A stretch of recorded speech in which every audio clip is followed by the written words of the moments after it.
Donc, Bezrat Hashem Idbarach, nous dédions ce shiur qu'Akadosh Baruch Hu Ishmor al Chayalim Batzafon, qui ramène Chatoufim Be'ez Hashem, et que on puisse être inscrits tous Bektiva Bechatima Tova. Shnei Yamim Tovim Shel Rosh Hashanah, les 2 jours de Rosh Hashanah, dans Rav Dessler Chelek Bet, page 74 en bas. Bechol Shana nous aussi Malpi Taknat Chazal Shnei Yamim Tovim Shel Rosh Hashanah, chaque année, parce que c'est une institution d'ordre rabbinique, nous faisons 2 jours de Rosh Hashanah, et comme tout le monde le sait, non seulement on le fait en Chutz La'aretz, comme c'est toujours les 2 jours de ce qu'on appelle Shnei Yamim Tovim Shel Galuyot, mais aussi à Filou Be'eretz Israël. Même en Eretz Israël, on a 2 jours.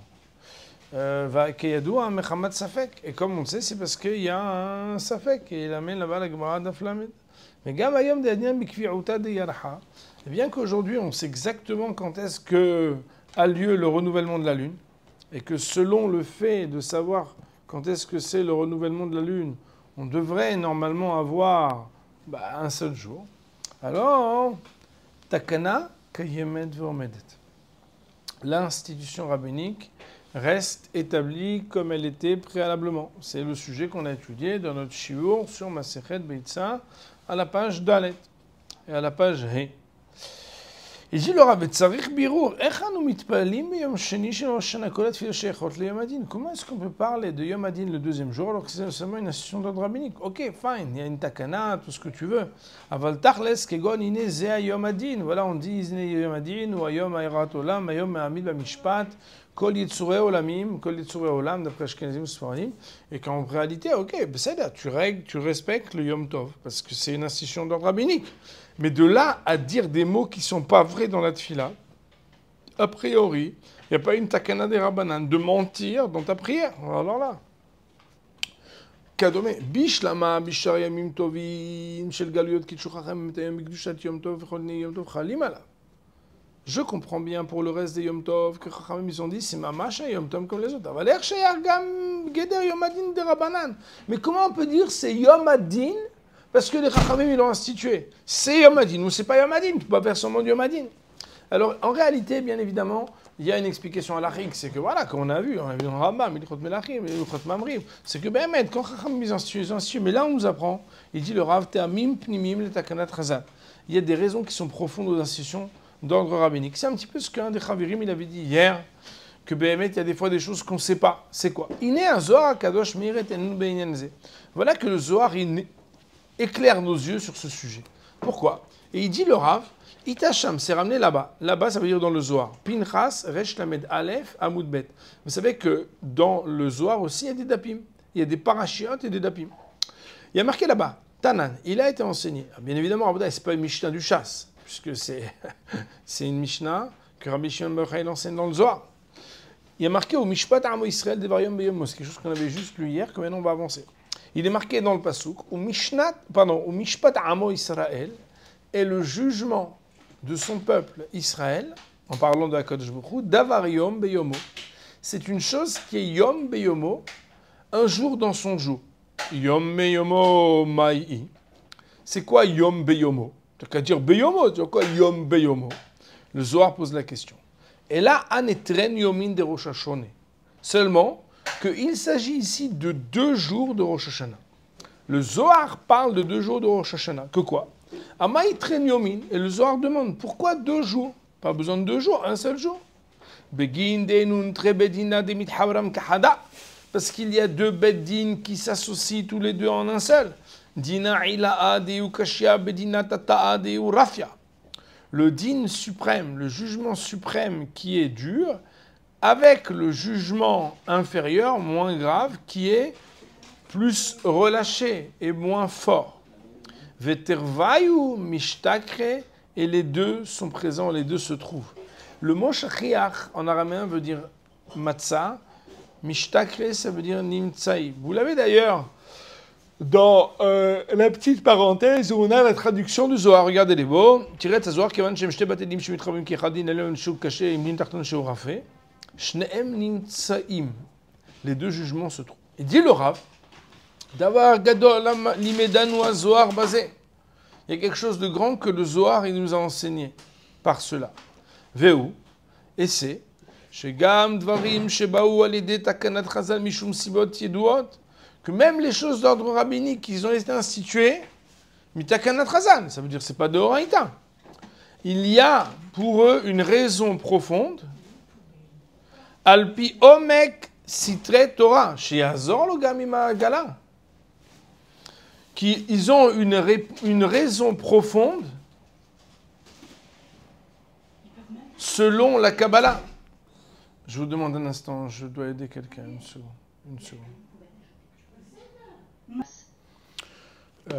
Il nous dit, le Zohar, qu'en dehors des raisons qui sont apparentes et qui sont des raisons qu'on appelle des raisons du niglé, ça veut dire des raisons qui sont accessibles à l'entendement humain simple, il y a d'autres raisons qui sont alpi omek sitre Torah, qui honorent les principes des profondeurs de la Torah, ça veut dire de la Kabbalah.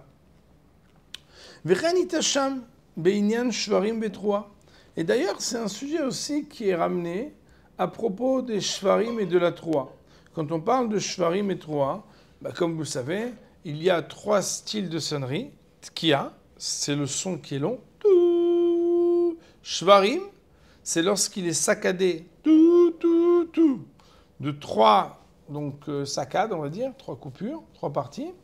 Et il y a un 3. 3, c'est lorsqu'il est coupé en 9 petites parties, ou du moins 9 minimum. C'est 1, 2, 3, 4, 5, 6, 7, 8, 9. C'est 9 petits sons.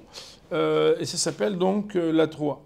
Et là-bas aussi, dans le Zohar, nous dit le Rav, V'chanita b'inyan shvarim 3, que vous savez que parfois on fait seulement shvarim quand on fait tachat, parfois on fait que seulement 3 quand on fait tarat, mais quand on fait tashrat, c'est shvarim et 3 ensemble. Ça veut dire et que cette partie-là devient la partie intermédiaire entre la tkia du début et celle de la fin. Il dit le Rav, quelle est la raison pour laquelle on sonne comme ça? C'est parce qu'on a un doute. Qu'est-ce que ça veut dire la 3 qui est à l'intérieur des 2 tkiot? Autrement dit, Rabotai, normalement on aurait dû faire uniquement mettre au milieu ce que la Torah elle appelle 3 et ensuite à la fin ajouter encore une tkia. Et on ne sait pas si ce qui est au milieu est uniquement shvarim ou uniquement 3 ou bien shvarim et 3 ensemble. On ne sait pas à cause du sfeka dedina. Donc, d'après le regard de la halacha, la raison pour laquelle on sonne ces sonneries-là, c'est parce qu'on a un safek. Le Zohar, il nous dit, en dehors des considérations halachiques du sfeka dedina, il y a aussi une raison kabbalistique et profonde.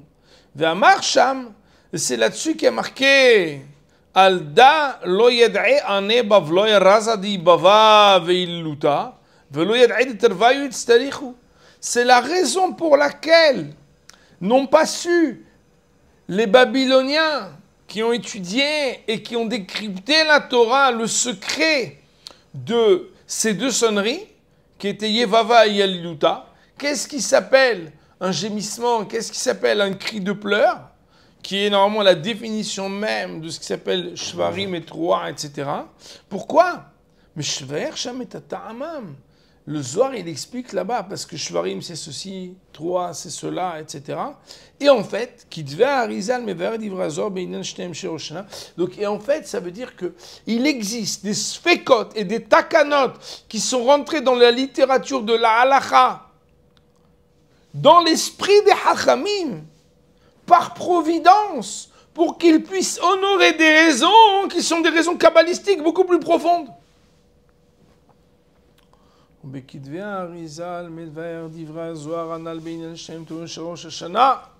Et voilà que dans les paroles du Harizal, dans les livres qui s'appellent Kitve Hari, qui ont été rédigés par Rav Chaim Vital, l'élève du Harizal, il a écrit que les 2 jours de Rosh Hashanah, l'explication, Omer, chez Geder Harishon Letakem Pnimiuta Olamot, on va dire des mots qu'on ne comprend pas, mais c'est pas grave, le Rav va nous expliquer quelque chose.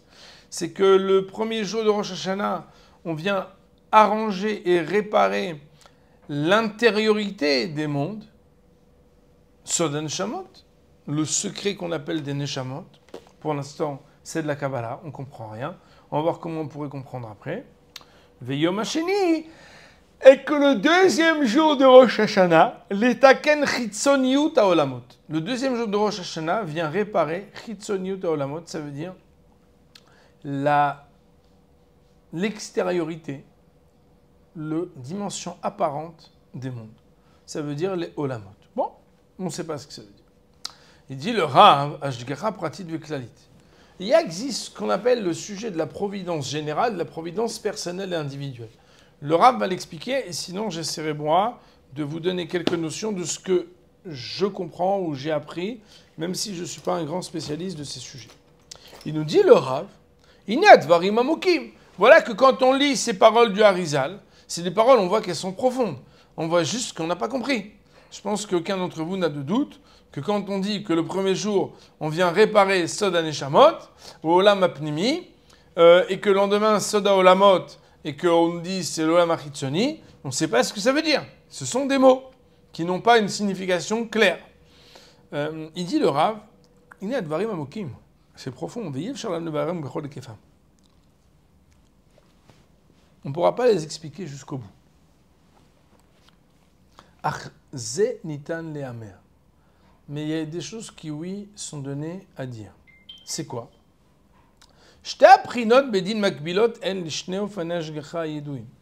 Les deux dimensions du jugement sont en parallèle des deux manières avec lesquelles Akadosh Baruch Hu conduit sa providence. Ashgacha pratit ve ashgacha klalit. Ce qu'on appelle la providence au niveau individuel et la providence au niveau général. Nevaharam kan bekitso. On va les expliquer ici de manière concise. Il faut savoir, Moraï Verabotai, que le sujet de l'ashgacha pratit et de l'ashgacha klalit, c'est un des sujets les plus fondamentaux de la marshava, de la pensée juive. Vous pouvez étudier ça, que ce soit dans Rav d'Esther bien sûr, mais déjà auparavant dans les paroles du Ramchal, etc. Et même dans les Rishonim, déjà dans le Ramban et d'autres. Ashgacha pratit, c'est quoi la Ashgacha pratit? On en a quelques notions. C'est quoi? Lorsqu'un homme est serviteur d'Hachem de manière dévouée, ça veut dire qu'il sert Hachem pour Hachem. Pas pour le titre, pas pour l'argent, pas pour le kabod. Il sert Hachem de manière dévouée.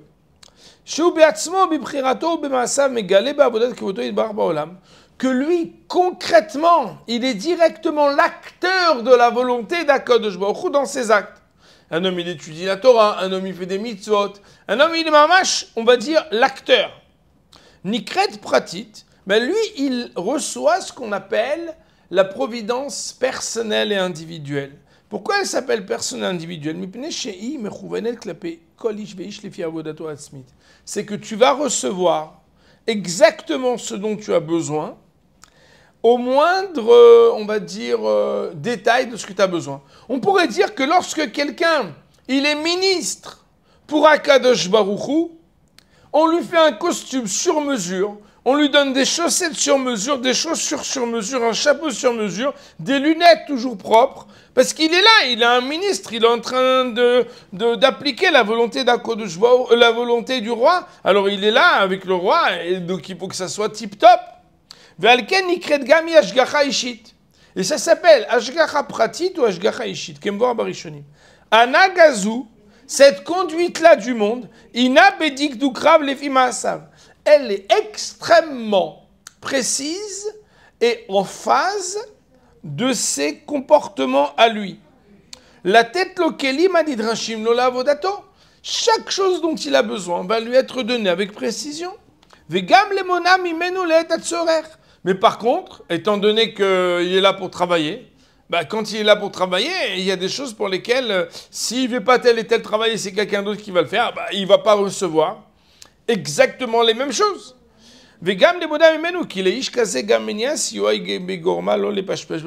que lorsque quelqu'un fait partie des ministres du roi, quand il voit que pour une raison ou pour une autre, on ne va pas lui donner soit le même repas, soit la même voiture, soit les mêmes moyens, c'est une manière de recevoir de manière allusive ou de manière claire une remontrance ou une réflexion pour pouvoir se dire, mais si on m'a pas donné les mêmes moyens, c'est que je n'honore peut-être pas le même rôle. Ça s'appelle la Shgacha Pratia. Zeneema, que je remets c'est là-dessus qu'on dit que HaKadosh Baruch Hu, il est extrêmement méticuleux avec les gens qui sont ses pieux, ça veut dire ses chassidim, Kechut HaSeara, ça veut dire même jusqu'aux cheveux.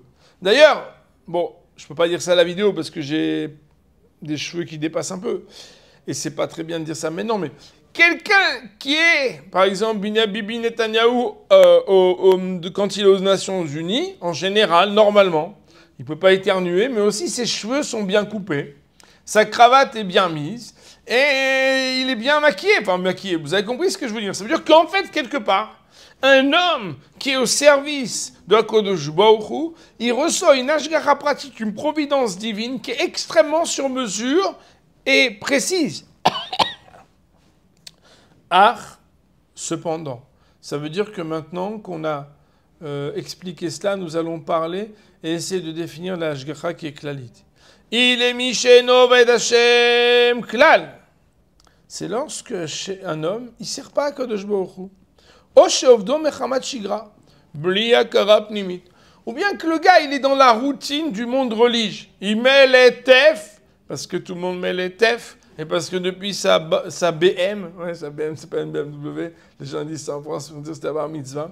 Le bonhomme, il met cette file, mais en vraie vérité, ce bonhomme-là, il n'a pas quelque chose qui fait qu'il est un Eved Hashem Behemet. Et alors quoi?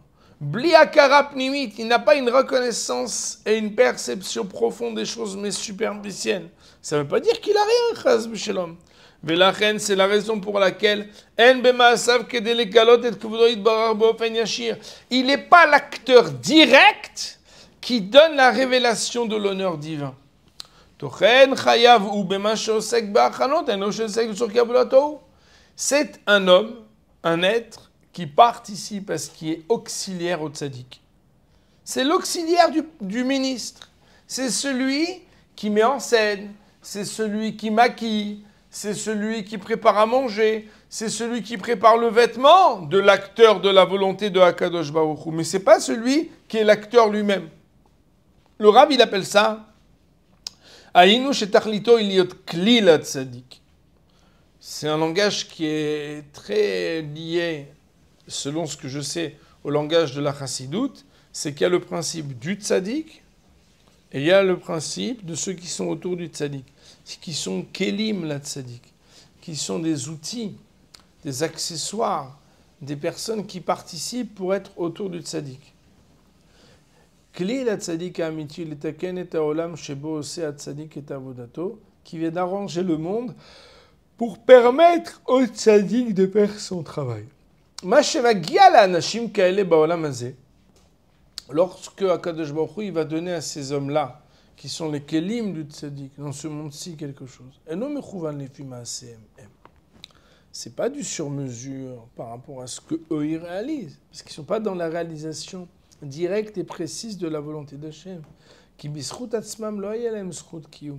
Parce que s'il n'y avait que eux, ils ne mériteraient rien, puisque eux-mêmes, d'eux-mêmes, ne font rien. Oui, mais quand même. Et la zochim kevit sorke abodat tzaddik, mais ils ne reçoivent que parce que le tzaddik a besoin. Et étant donné que le tzaddik a besoin, par exemple d'un chauffeur, HaKadosh Baruch Hu, il va envoyer au chauffeur une voiture. Il va envoyer au chauffeur un costume. Parce qu'il ne va pas pouvoir conduire s'il est en train de faire quelque chose. Vous comprenez ce que je veux dire? De la même manière, quelqu'un, par exemple, il est un directeur d'école juive. Alors lui, s'il est directement l'acteur, alors tous les gens qui sont autour vont recevoir aussi leur parnassa, parce que le tzaddik, il a besoin de faire sa avoda, et pour faire sa avoda, eux, ils sont inféodés et liés à comment mettre le tzaddik, il a besoin. Ça veut dire que eux, ils vont recevoir une providence qui est une providence indirecte. Vegam nikra klali, on appelle ça hashgacha pratit ou hashgacha klalit, כי ייתכן שצורך הצדיק ידרוש שיינתן חלק שווה להרבה בני אדם למרות שינויים הפרטים במעשיהם. Parce que parfois, voilà, il y a plein de gens qui vont recevoir la même chose, alors qu'en réalité, ils n'ont pas exactement les mêmes actions. Mais comme ils font partie de la même chassidoute du tzaddik, bien évidemment, je fais allusion à aucune chassidoute, mais vous avez compris ce que ça veut dire. Alors, dans ce groupe-là, il y a une bracha. La bracha, elle vient du tzaddik pour tout celui qui est autour du tzaddik. Il faut savoir que toutes les nations du monde par rapport au Ham Israël, elles ont ce rôle. Que quoi? Qu'elles sont là pour participer à ce qu'Am Israël puisse faire la volonté d'Akadosh Baruch Hu. Et dans Am Israël, il y a aussi une subdivision entre le tzaddik ou bien les tzaddikim et ceux qui ne sont pas le tzaddik lui-même. Ça veut dire ceux qui participent à ce que le tzaddik fasse sa avoda et qui sont autour de lui. Il y a ceux qui étudient la Torah et il y a ceux qui sont à côté. Il y a ceux qui font le Kiddush Hashem par les mitzvot et il y a ceux qui sont à côté.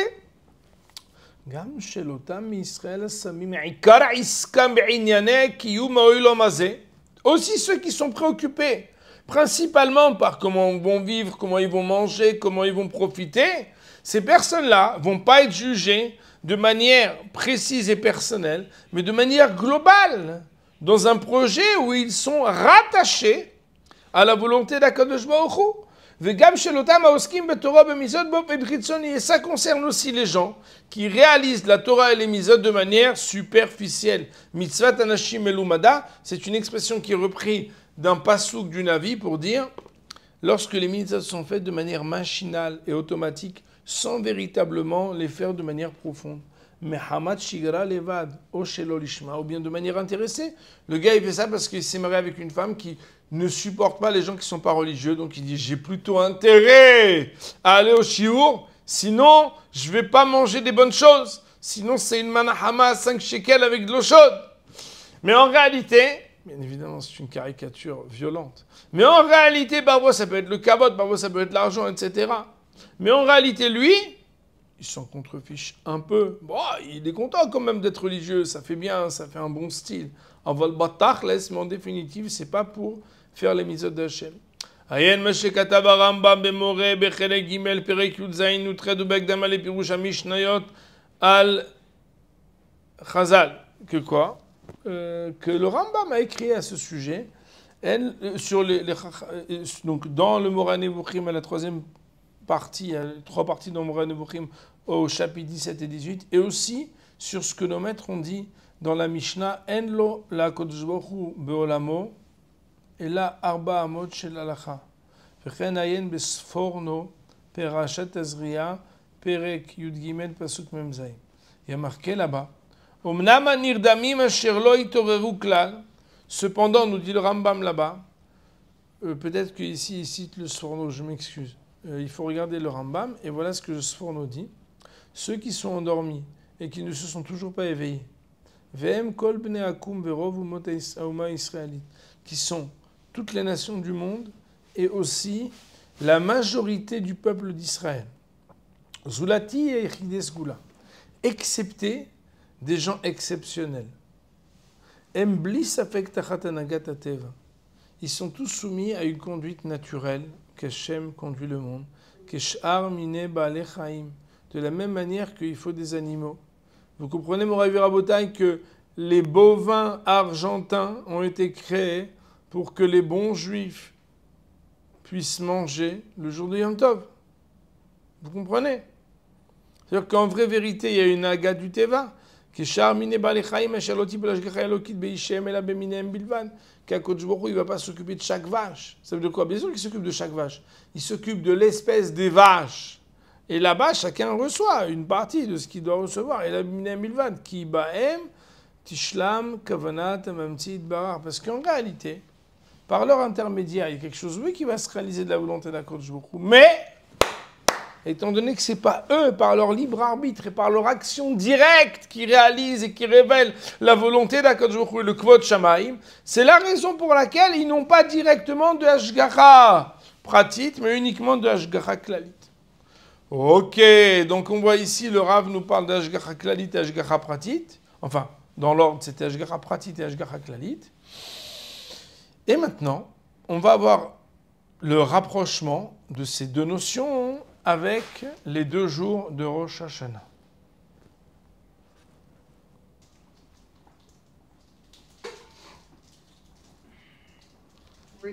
Il nous dit le Rav, Dino shel Rosh Shiyom Sheni shel Rosh Hashanah. Alors il dit, maintenant qu'on a expliqué la différence entre la providence personnelle, qu'on appelle la Hashgacha pratit ou la Hashgacha ishit, et la providence générale qui s'appelle Ashgara Klalit ou l'Ashgara... non, l'Ashgara Klalit. Alors, il dit le Rav, Afalpi, Ken, Gamele, Chaim Tachat Ashgara Klalit, Bale Priraem. On ne peut pas dire, s'il vous plaît, excusez-moi, quelques minutes, on ne peut pas dire que ceux qui ont les deuxièmes rôles, ou ceux qui sont dans les coulisses, ils n'ont pas de libre arbitre. Bien sûr qu'ils ont un libre arbitre. Et ils ont aussi une ashgacha, ils ont aussi une providence qui les touche.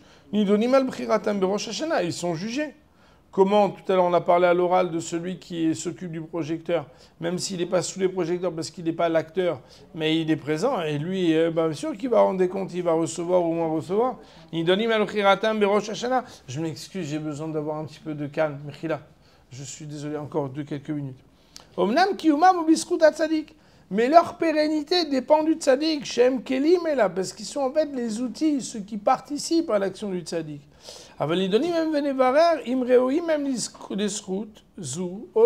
Seulement, est-ce qu'ils vont rester le suppléant du ministre, le chauffeur du ministre, ou non? La personne, il faut qu'on sache. On raconte une petite histoire chassidique.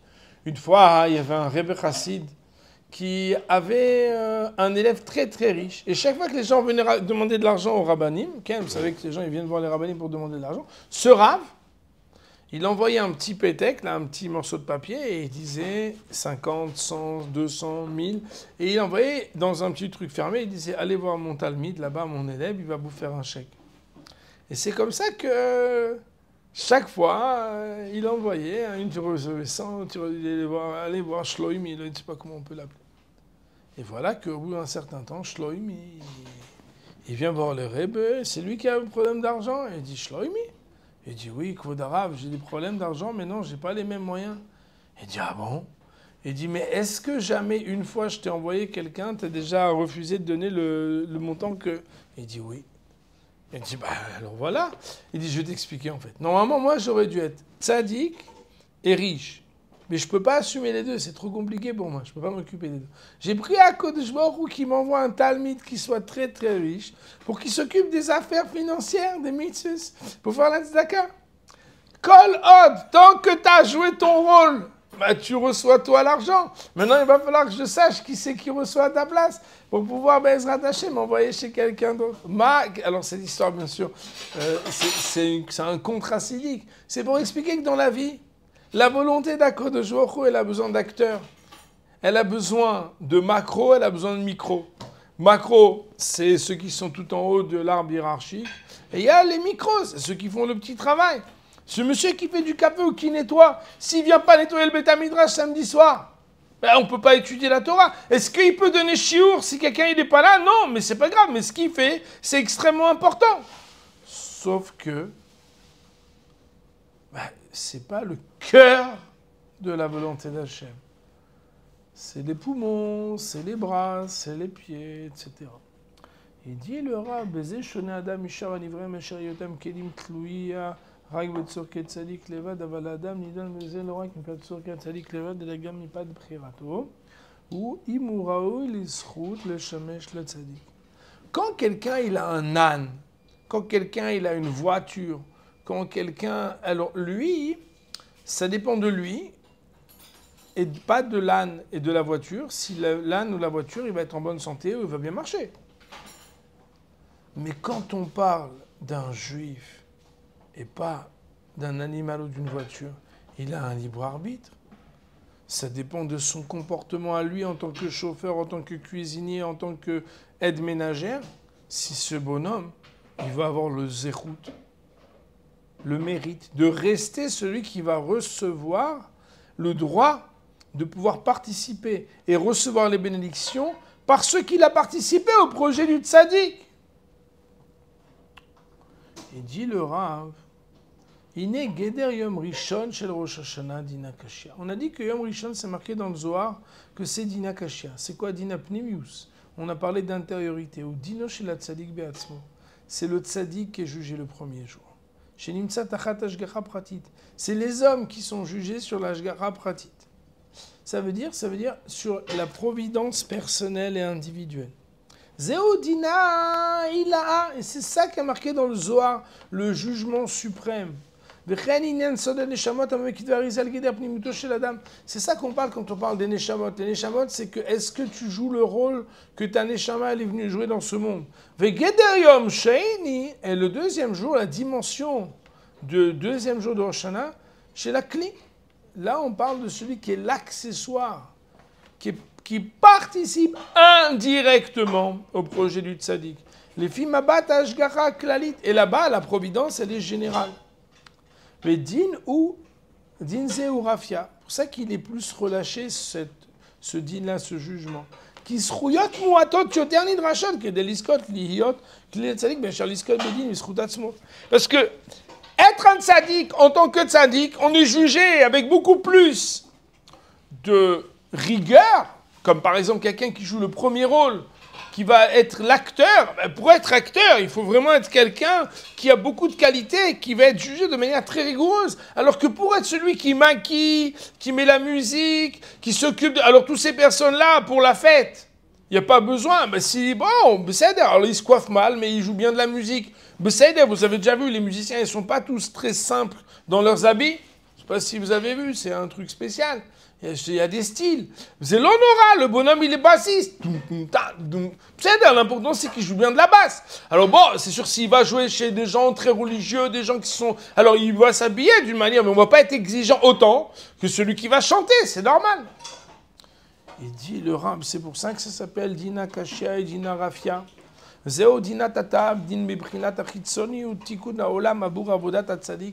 qu'en fait, c'est l'organisation autour de la réalisation du tzaddik que chacun va recevoir en fonction de ce qu'il a le mérite d'être le participant, le figurant, l'aide, l'accompagnant, etc. du tzaddik.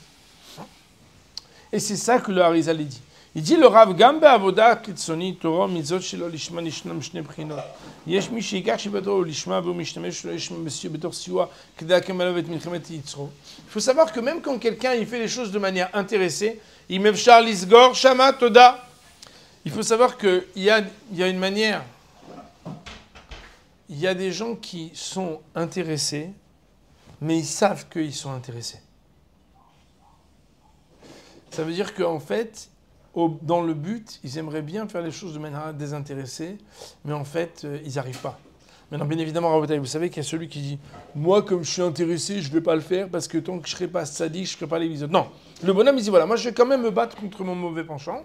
Je vais faire même si je ne suis pas totalement désintéressé. » Cette personne-là n'a pas le même statut que s'il n'est pas du tout désintéressé et qu'il n'est que intéressé. Il y a ce qu'on appelle celui qui aimerait devenir l'ishma, et pour l'instant, il est mitor chez le l'ishma, parce qu'il se dit mitor chez le l'ishma, bah l'ishma, ça va venir. Bah, au début, je vais au cours pour me détendre parce que je veux avoir des potes, et finalement, je commence à étudier sérieusement.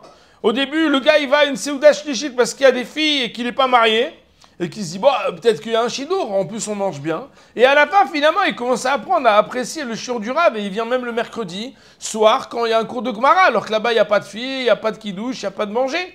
Mais parce que ce bonhomme-là, et voilà, il fait ce qu'il peut. Et il y a des gens qui sont intéressés que par la chitzoniout.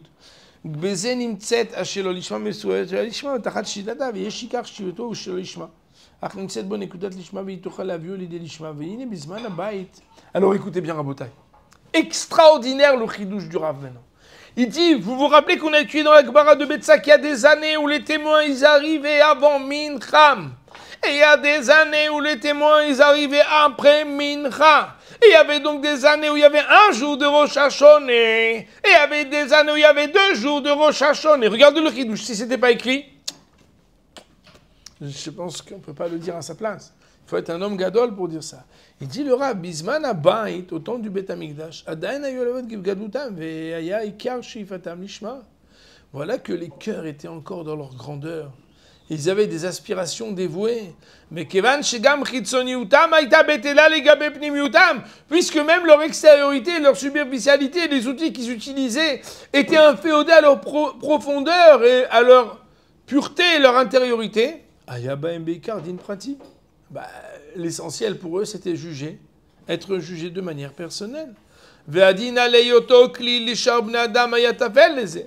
Eux, ils avaient un individualisme de la Ravodat Hashem qui était tellement développé qu'ils ne faisaient pas partie de ce qui était global, ou pas tellement. Alken, Ragil Ayarosh Hashem Liot Yarak, Yom Echad Keikaradin. C'est la raison pour laquelle Rosh Hashanah était en vigueur qu'un jour pendant plusieurs années, comme la stricte loi.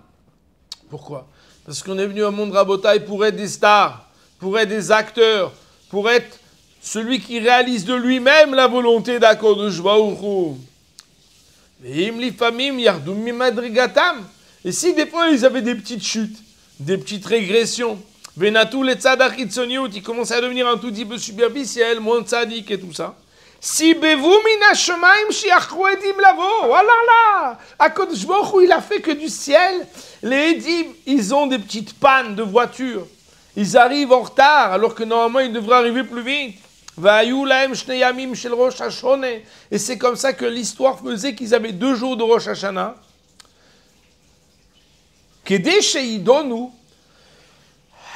Afin qu'ils soient jugés Beyom Sheni, le 2e jour, Gamipat et Yotam Kelim, parce qu'ils étaient aussi des Kelim, ils n'étaient pas seulement des tzadikim, ils étaient aussi des contributeurs. Gam Bebait Sheni, même au temps aussi du 2e temple, bien qu'il y avait des choses qui faisaient que la présence de la Shekhinah n'était pas aussi manifeste qu'au 1er temple. Mikol Makom, David, néanmoins, Bederech Klal Gavra Pnimut al Chitzoniut. De manière générale,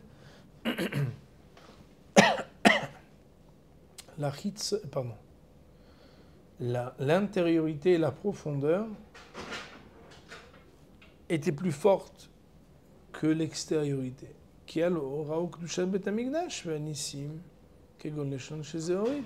Parce que voilà qu'ils étaient au Beth Amikdash et ils voyaient les miracles de Hachem.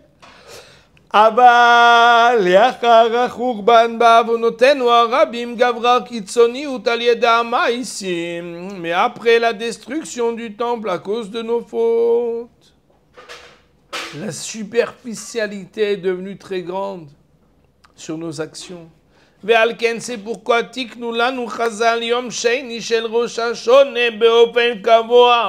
c'est pour ça que Chachamim ils ont institué que désormais le 2e jour de Rosh Hashanah se célébrera toujours. Voilà donc une manière d'aborder de manière spirituelle et profonde et kabbalistique. Pourquoi il y a 2 jours de Rosh Hashanah, le 1er jour de Rosh Hashanah, on te juge en fonction de ce que tu réalises directement la volonté d'Hachem de toi-même. C'est toi qui es sous les projecteurs, c'est toi qui agis, c'est toi qui fais les mitzvot, ça c'est le 1er jour. Pour voir est-ce que la personne mérite de recevoir la vie, la santé, la longévité, la parnassa, toutes les brachot, de par ses actions à lui directes. Mais c'est par la bonté du ciel, aussi pour la noix de Prina Acheret Bedin, qu'Akadosh Baruch Hu, il a fait que les Chachamim nous ajoutent une 2e dimension au din. Que si, en tant qu'acteur personnel, individuel, de la volonté d'Akadosh Baruch Hu, de nous-mêmes, nous n'avons pas le mérite directement d'être ceux qui agissent et qui réalisent la volonté d'Hachem, et qu'en cela on ne peut pas être méritant le 1er jour, Oulaï niske beprina dinaravia, peut-être, parce que même ça c'est pas si facile, on pourra recevoir la bracha grâce à ce qu'on appelle dinarafia, un jugement qui sera plus allégé, plus cool. Ça veut dire quelque part dans la manière avec laquelle on participe à donner au tzaddik le moyen de pouvoir réaliser quant à lui la volonté d'Hachem, et que si on est méritant de ça, alors à Kadosh Baruch Hu, on peut se dire voilà, même si lui ne mérite pas, mais il y a quelqu'un pour qui, entre guillemets, et dans le projet de qui il participe pour la volonté d'Hachem. Et ça en soi, cela mérite déjà qu'il puisse avoir une aide d'Hachem. Voilà les paroles du Rav Dessler sur le sujet des 2 jours de Rosh Hashanah.